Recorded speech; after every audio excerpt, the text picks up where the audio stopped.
Hello. Yeah, this is Dr. Ashok Hande. I'm a neurosurgeon at Fortis Hospital, Hiranandani, Vashi, Navi Mumbai. I have been practicing in this hospital since the time of inception, that is 2009.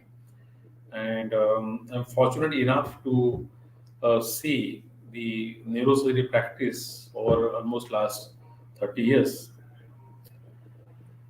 Um, Neurosurgery, when we began practicing in Navi Mumbai in 1996, it was at a very, I would say, at an infantile stage, but it rapidly progressed in last 50 years. What advances have occurred in neurosurgery are amazing, completely amazing. I was told to talk about neurotechniques in neurosurgery for this FB live video. But before going for that particular topic, which I'm supposed to be talking on, I think I should tell you a little bit about the brain. Brain is an amazing organ. Do you know the brain weighs only 2% of the entire body weight? The weight of the brain in adult is around 1.4 kgs. But brain consumes about 25% of the entire blood supply to the body. What heart contributes 25%, the rest of the body gets only 75%. Because the energy consumption of the brain is highest in the entire body. Another thing that you should be knowing that brain synthesizes its own cholesterol. It doesn't depend upon anything else. The energy metabolism, the energy consumption is highest in the body. And third fact of the brain is that brain uses only sugar and oxygen for survival.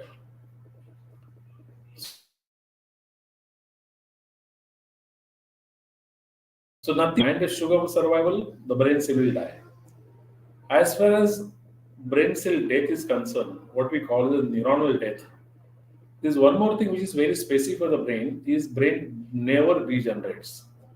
Like if I take a patch out of the skin, say about 1 inch diameter, the rest of the skin will grow from the side, and within 7 days that gap in the skin will get covered. But that doesn't happen in the brain. If the brain cell die for any reason, because of brain stroke or cancer or trauma or for any reason, that cell will never regenerate. So brain never regenerates. What brain does is brain gets rewired. I'll come to that little later. So after knowing this kind of amazing facts about the brain, let us come to neurosurgery. Now, neurosurgery is a very old branch of medicine, but the advances in neurosurgery happened over last, I would say, 50 years. And these advances have been mainly in the technology and the research. There are two areas where advances occurred. When we began neurosurgery way back in 1995, I would say, or 1990s, that time we didn't have even a CT scan. Forget about MRI and things like that. We used to depend completely upon the basic knowledge of the brain function. But now, in last 50 years, there is an explosion of investigations like CT scans. Initially, CT scan used to take about 30 minutes to complete a one brain scan. Nowadays, the CT scan brain is over within 1 minute. That fast is the technology. There are so many advances in the MRI, which are the other two basic investigations which have been done, which are generally done to diagnose the brain condition. But there are many more. The technology is advanced as far as the investigation is concerned, the technology is advanced as far as the theater facilities are concerned. So when we operate upon a brain, there are many techniques which are used nowadays to make the brain surgery safer. Remember one thing, the entire goal of these technical advances in radiology or during surgery is to make the patient surgery safer. So that if somebody has a brain tumor, we can remove the brain tumor with minimal invasion or minimal damage to the brain and try to take out the tumor completely. So giving a patient 100% chance for a meaningful survival, which was a rare thing to happen in the past. Now, during surgery, initially the surgery used to be done under general anesthesia, but nowadays we are doing surgery under awake anesthesia. Now, when I say awake anesthesia, it means patient is completely awake during surgery.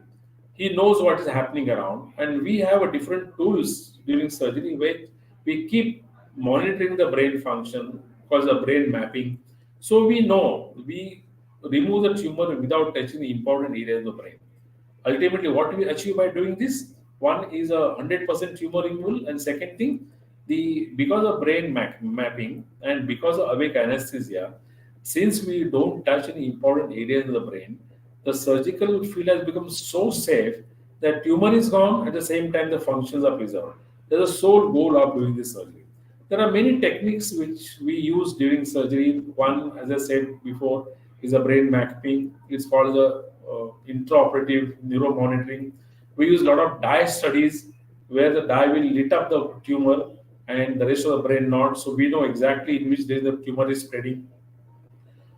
Plus, we use ultrasound during surgery. Now, there are certain centers where they have an intraoperative MRI, it's a brain lab.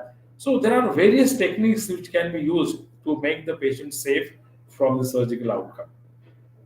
Now, this progress has not limited only to the radiology, where the diagnosis is done, is not limited to the safer surgery, but also there is something called molecular biology. Now, when the patient has a malignant tumor, or even for the benign tumor, we used to have only a fixed chemotherapy. That means if the person has a malignant brain tumor, a same chemotherapy applies to everybody else. But with the advancement in the molecular biology, now we can give a very, very specific patient specific therapy, depending upon his genetic coding or genetic expression. So that becomes more expensive. It is expensive, but it has become more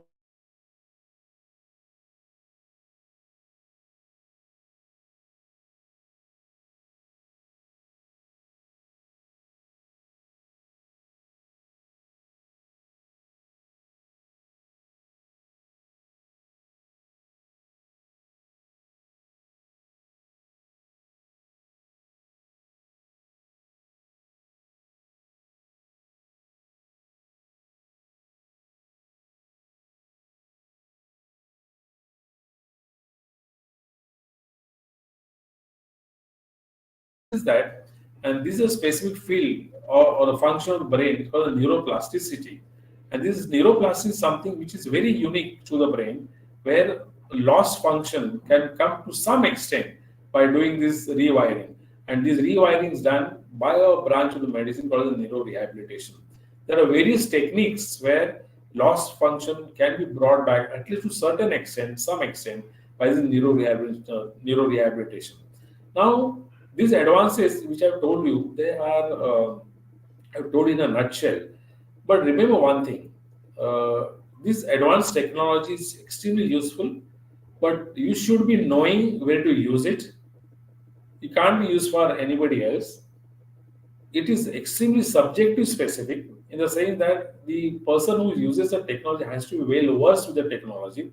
Otherwise, the saying, fool with the technology, just another fool.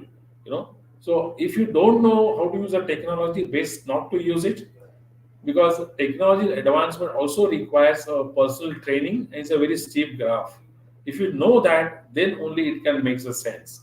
So remember one thing: the patient's symptoms has to fit in what your radiology, like CT scan, MRI shows. And when you operate upon such cases, you have to use a proper technology so that the patient is benefited the most. Thank you very much. I suppose this video is going to be informative for you. Thank you.